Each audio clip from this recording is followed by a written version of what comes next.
তো hello friends, দেখো আসানসোল থেকে বেরিয়ে গেছি কলকাতা যাওয়ার জন্য। আপাতত তো এখন আমি তোমাদেরকে কলকাতার রাস্তাটাই দেখাচ্ছি। তো দেখো, আমার অনেক দিনের ইচ্ছে আর স্বপ্ন ছিল ইয়েলো ট্যাক্সি দেখার, তো সেটাও দেখতে পেয়েছি। আর তোমরা তো আগের ভিডিওতে আমার কালচারাল প্রোগ্রাম মানে কবিতার সেটা তো শুনেও নিয়েছো আর দেখেও নিয়েছো। তো সেটার জন্যই আমরা এখন যাচ্ছি। আর দেখো কি সুন্দর সব রাস্তাগুলো।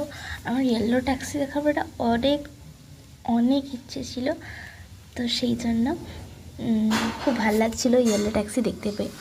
আমার তো বিশ্বাসই হচ্ছিল না যে আমি কলকাতাতে ভিডিও করছি। তো চলো এবার তোমাদেরকে ডাইরেক্ট রবীন্দ্র সদনের ভেতরে ঢুকেই দেখাই।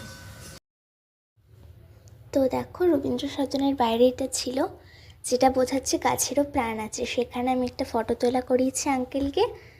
আর তারপর এনারা হচ্ছেন অনেকগুলো ম্যাম, যারা ম্যামেরই স্টুডেন্ট, কিন্তু আমাদের অনেক কবিতাতে এনারাই মেন্টর ছিলেন। আর তারপর ইনি হচ্ছেন ম্যাম,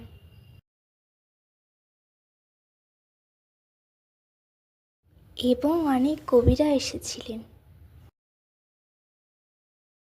আর এটা হচ্ছে আমার ফটো দুর্গা বেড়া ম্যামের সঙ্গে।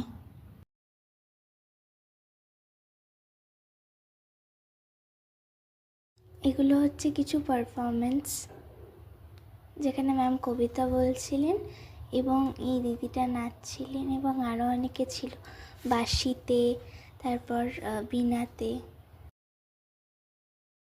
আমি দুটো প্রাইজ পেয়েছিলাম, সেকেন্ডেরটা পার্টিসিপেশন, আর এখন যেটা দেখছো সেটা পেয়েছিলাম হচ্ছে অনলাইন ক্লাসে বেস্ট অ্যাটেন্ডার আর পাঞ্চুয়ালিটির জন্য।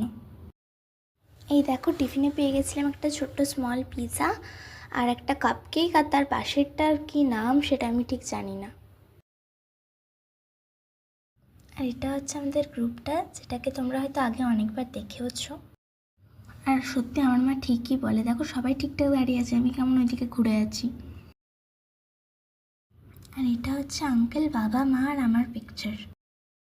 আর ইনি হচ্ছেন আমাদের মেন্টর পায়েল ম্যাম। বাই।